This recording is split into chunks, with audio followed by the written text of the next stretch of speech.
Today we're going to be talking about the Common Core state standards for high school geometry and congruence. And the standard we're looking at is the one about rigid motions. Understand congruence in terms of rigid motions. And this is the last paragraph is the one we're doing. Explain how the criteria for triangle congruence, ASA, SAS, and SSS follow from the definition of congruence in terms of rigid motions. We're going to be looking at this standard today through our discussion question. Let me open up the question. Okay, here it is. First off, why are translations, reflections, and rotations examples of rigid motions? Why are these transformations rigid motions? Well, a translation is a slide, a reflection is a flip over a line, and a rotation is a turn. Since the image and the pre-image are both congruent to each other, then we have a rigid motion. And in terms of congruent, it means that the sides and the angles measures are the same. So let's show how we're going to do this today. We are going to create a triangle using the polygon tool in GeoGebra. Your teacher's going to ask you to do this, and she's going to say, or he is going to say, which quadrant, quadrant 1, 2, 3, or 4, and you are going to perform 2 or more transformations that the teacher asks you to do, such as a reflection or rotation. We're only going to do the reflections and rotations, not the translations. And then you're going to demonstrate that these transformations are rigid motions.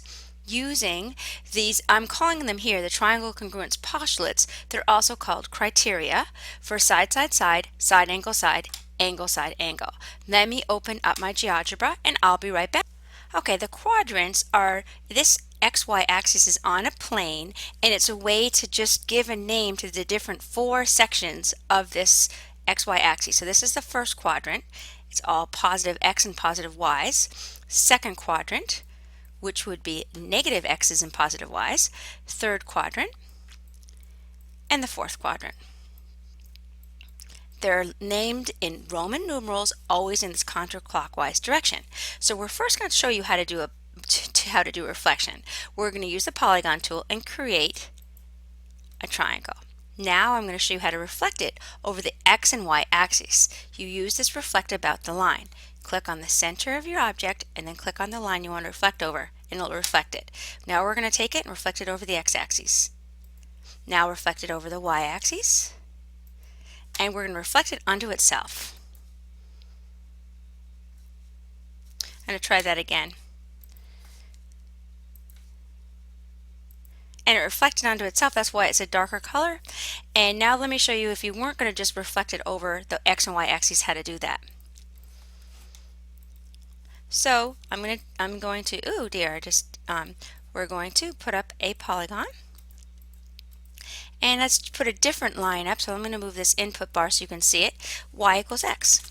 You know that when you reflect it over Y equals X, the X and Y switch locations with each other. Let's check that. So I'll show you how to do that. We're going to click on this, click here, click on our line. Nope, it didn't want to do it. And there's our reflection. So let's check our work. Over here it's in the algebra view. I'll show you, this is the algebra view. And let me show you. A maps to A prime, or negative 4.22, 3.84 becomes 3.84, negative 4.22. The X and Y switched locations.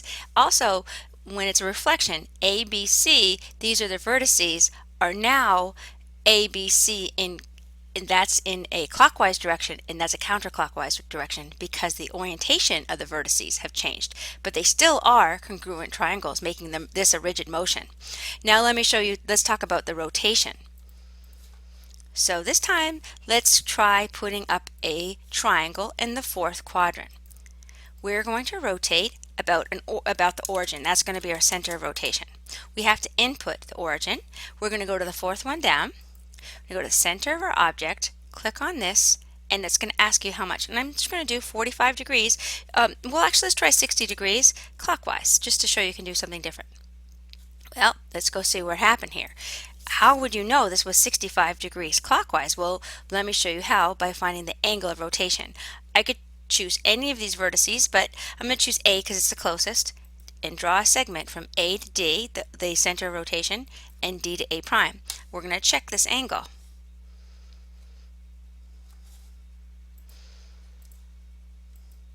So at 60 degrees, it went this direction, 60 degrees clockwise. We have enough information now to show that our transformations, which are going to be reflections and rotations, are rigid motions. So let me show you how to do this. But first, let's go back to the question. So you are going to be asked by your teacher to create a triangle using the polygon tool. In one of the quadrants, you can do that. You're going to do two transformations. In this case, we'll just do these. Reflect over the line y equals x and a rotation of 90 degrees clockwise about the origin. And we're going to demonstrate these transformations are rigid motions using one of these or all of these postulates. Let's get started. So how we're going to do this is we're going to start in the second quadrant. We're going to reflect over the line y equals x. So we're going to start by reflecting our object over y equals x. And I'm going to move my graphics view, and now we're going to put input 0, 0. And now I'm going to rotate 90 degrees clockwise. Go to the center of this, click on here. Sometimes it doesn't work, so I have to reset it over here. Center of the triangle, click on this, and we're going to go 90 degrees clockwise. And here it is. That's awesome. So now let's start marking what we have here. We have the pre-image is the before. I'm not getting that P right. And here's my final, which is my image. We're going to show that this is a rigid motion because we're going to show triangle ABC. Let me write this down. Triangle ABC is congruent to triangle A double prime, B double prime, C double prime using SSS. And SSS is the side-side-side criteria or postulate. So, well, let's mark it. Well, this is our pre-image.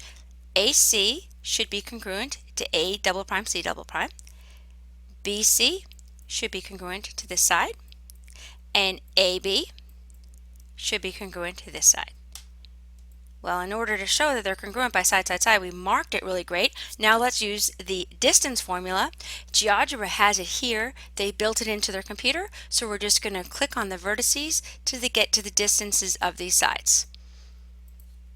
And let's go see if this works. I'm just going to first find the distances, and then I'm going to look at what my results are. I'm moving these out a little so I can see better. And let's go see what we have here. Okay, AB in my pre-image is 1.86, and this is congruent to A prime, A double prime, B double prime, 1.86. 2.04 BC matches here.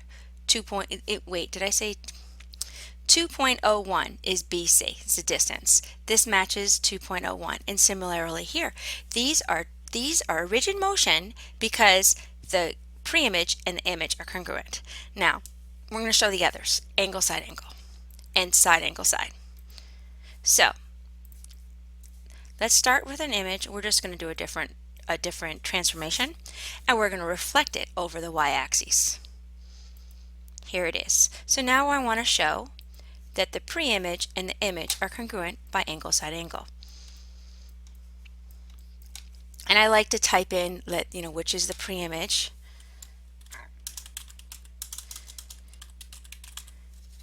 And this is the image right here. So for angle, side, angle, we have to have an angle, a side between them, and then an angle. So let's try marking that. So it doesn't matter which angle I choose. I think I'm going to choose angle B. Angle B. So let's see, this would be B prime. Remember that the vertices have changed orientation. So B to A would be here, and then angle A. Well, that doesn't prove it, it just marks it. So let's show it. Now the angle, this tool, we're going to measure, you have to go and use it in the clockwise direction. Once you start using it, you get really good at it. And you don't even have to think of where the clockwise direction is. It's just kind of moving your mouse to the right. Now let's check the distances, and then we'll go back and check our work. Well, the side between the two angles are both congruent, and then the angles are congruent because this is 43.46, which is angle B, which maps to this one, 43.46. This one up here is 79.25, 79.25. This is a construction. You can move the pre-image vertices, and this will always be true. So we just showed that this is a rigid motion. Now let's try the last one, which is side angle side. So this time I'm going to start with a polygon triangle in quadrant 3, and let's rotate it. And let's go rotate it. And we're going to rotate it about this point, let's say 90 degrees clockwise. Here it is. This is the pre-image and this is the image. So let's mark them.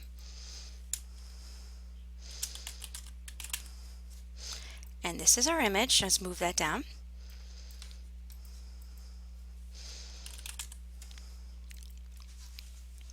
And we are going to prove these are congruent by angle, side, angle.